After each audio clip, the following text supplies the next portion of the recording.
sí o sí el camí està en canviar la mirada en com fem les coses, no?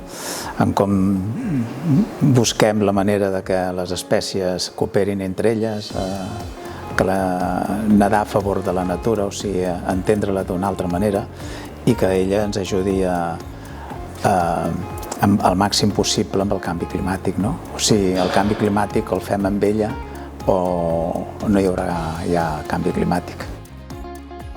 Però a mi el que em preocupa és l'acceleració, per una banda, i per l'altra l'escassez dels recursos naturals. O sigui, l'explotació desmesurada que han fet de tots, parlis d'oceans, parlis de l'atmosfera, parlis dels sols, els han explotat d'una manera que ara els han d'ajudar a recuperar. Per tant, això passa per canviar la nostra mirada, des del consumidor, però sobretot els productors i sobretot les polítiques que s'han de fer perquè al cap de 30 anys no s'hagi avançat.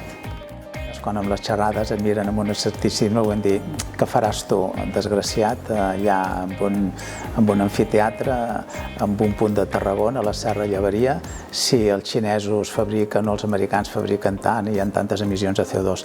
La meva resposta és ben senzilla. Si cada un de nosaltres individualment fes el que li correspon fer, no hi hauria estat que pogués anar en contra. I aquesta és la dificultat, que com que ens pensem que no podem fer res, per què hem de fer, no?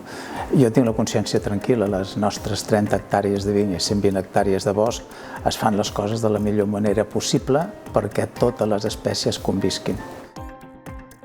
El mateix que dic amb els vehicles, també en la maquinària, les desbrossadores, les serres, les podadores, tot, cada cop més ja unifiquem perquè tot sigui elèctric.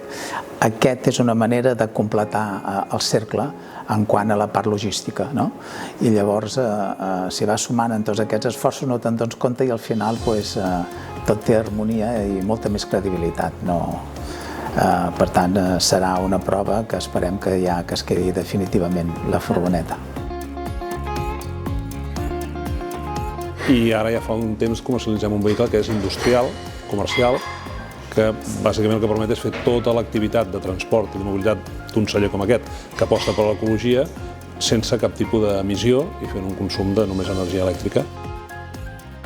Això té una capacitat de càrrega bastant important aquest vehicle, que pràcticament un palet i mig 500 quilos de pes es poden posar còmodament a dintre, que és el que en un moment donat un celler pot necessitar moure amunt i avall per la seva activitat, d'un punt a un altre, a un client o el que sigui.